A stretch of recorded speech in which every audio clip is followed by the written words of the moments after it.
Andy, I know specifically you wanted to talk a bit about the time probe to 2013, but I just have a couple of questions I want to ask you on the Pegasus project. Is this technology and information that sounds phenomenally advanced? Do you know if other world governments have it, or is it something that only the United States particularly has? Well, that's a difficult question. I frequently ask that. I can say that in the one-off discussions I had with my dad, just being his son and also being in this secret defense project with him, I mean, we had many discussions. I was a very querulous child. I was one of those kids who asks, 50 questions a day of their mom and dad.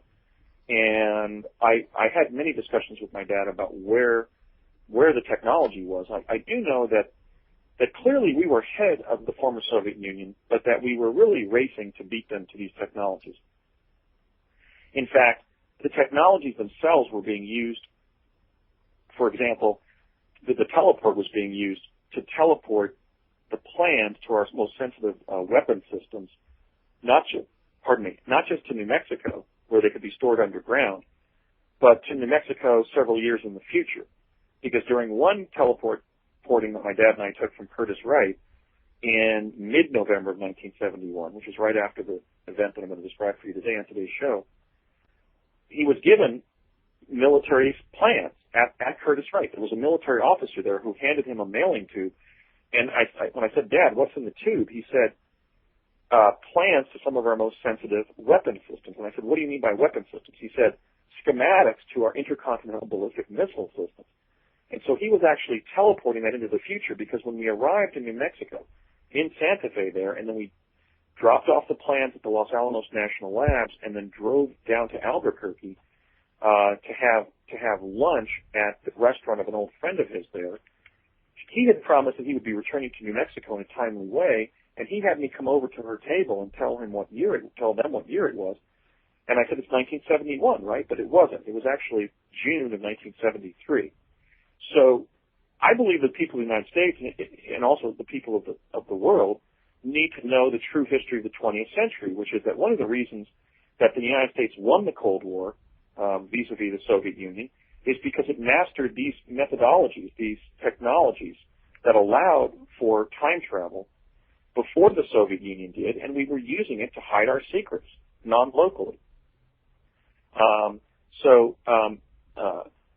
I do know that we were certainly in a competition with the former Soviet Union to achieve mastery of the quantum field, the quantum environment. And I have learned from third parties that there was certainly a teleportation project underway in the former Soviet Union contemporaneous with Project Pegasus of the United States government.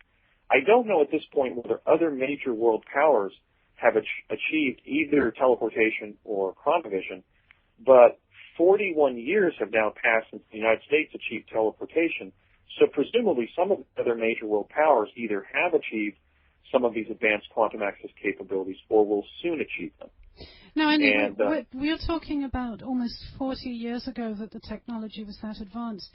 Are you still involved with this or in contact, or do these people still contact or monitor you? And do you have any concept or idea of how advanced it may have become now 40 years later? I do. And this is part of my account, and it's difficult to try to explain. But, I mean, I was a child participant in a secret project, so I received specialized training in that context.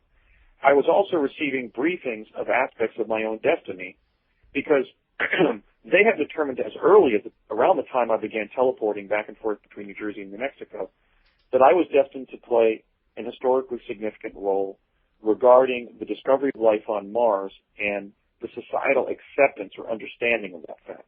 And so, for example, I won't narrate the whole aspect of that part of my story, but, for example, in 1971, I was permitted to read my paper that I would write in 2008 entitled The Discovery of Life on Mars, which is the first written work to prove through clear, convincing, and cogent evidence that Mars is an inhabited planet. And so I was being handled in a special way, not only as a gifted and talented kid in the learning lab that they were using us to groom us for Project Pegasus, and receiving also the specialized training relative to the different forms of quantum access that were underway in Project Pegasus. But I was also being given information, for example, through my father, about aspects of my own personal destiny, not just regarding Mars, but regarding other things. Now, in the intervening years, the government wasn't working with me. I mean, I wasn't a government employee, but periodically I had instances of either having my life disrupted by government operatives or infiltrated by government operatives, or where I was directly given information or guidance by government operatives. And by that I mean either, for example, Navy personnel or CIA personnel, where they were linking back to try to see where I was at psychologically, or they were trying to gather information about what I had done in the project, or they were trying to disrupt my activities and my development as a person, or even discredit me. So, why was for example, that? Because they didn't want you to reveal what had happened? Yes, because, for example, Project Pegasus was highly compartmentalized. So in 1981, the entire CIA understand exactly what Project Pegasus had achieved, and I had a set of experiences that were clearly directed at me by CIA, in which CIA was trying to gather information about what happened in the project. We have to remember that all this stuff goes on in a highly compartmentalized context where you are literally trained at fear of your own survival not to share the information with others who do not have a need to know. I mean, you're talking about training people in a way where they're literally afraid of being assassinated if they breach the security oath that they've been placed under. And this was a real fear. They had made examples of entire families of adult participants in these kinds of projects who had let slip what was going on. I mean things like home invasion robberies where they might assassinate an entire family. These are the kinds of things that people who agreed to serve in such projects knew might befall them or their loved ones if they spoke out about what was going on. Okay, so I ended up having a fairly conventional, normal life as a kid and a young adult, but I was having periodic strange experiences where I was being intimidated, or I was being interviewed about what I remembered we had done in the project, or I had some strange event in my life where I was being defamed or undermined personally and so forth. And there were actually literally direct interviews that I was sometimes pulled into where there might be some teachers there or a teacher and a Navy officer or somebody from the government. And this kind of secret monitoring of me over longitudinally kind of fomented in 1981 where they actually gave me a contact officer who was a career CIA officer named Courtney M. Hunt.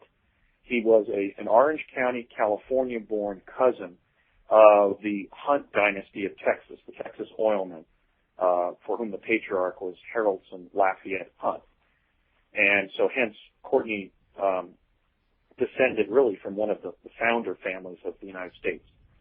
And he became, I wouldn't say a mentor, that would sort of glorify the role that he played in my life, but he essentially was my conduit to the CIA, and he was both gathering information about me, and in the summer of 1981, he gave me additional training in teleportation, and I went on 2 teleportations to Mars, first by myself, and then a second time in the summer of 1981 with Mr. Hunt. And so ultimately, because I had served in Project Pegasus and was familiar with teleportation, and also the bizarre disjunctive experiences of being immersed in past and future events in the chronovisor, I was tapped in 1981 to go up to Mars and really just become acclimated to what was on the surface of Mars. I don't know why I was asked to go up there. It certainly didn't perform any function up there besides going up there. But when I tried to suggest to Courtney it really wasn't my cup of tea, I really didn't want to go off planet like that, he said, you have to. And when I said why, he said, because the survival of the human race on Earth depends on it. And again, he never really explained his remark, but I said, well, if it's that serious, I'll go. And so in July and then again in August of 1981, Courtney took me down to a CIA facility in El Segundo, California, and I basically teleported to Mars in one of the jump rooms that have been described in other experiencers' accounts. I can affirm that the jump rooms exist and that they're very elevator-like, and that we have a technology to literally reach the planet Mars, and we've been sending teleportees there for 30 years. And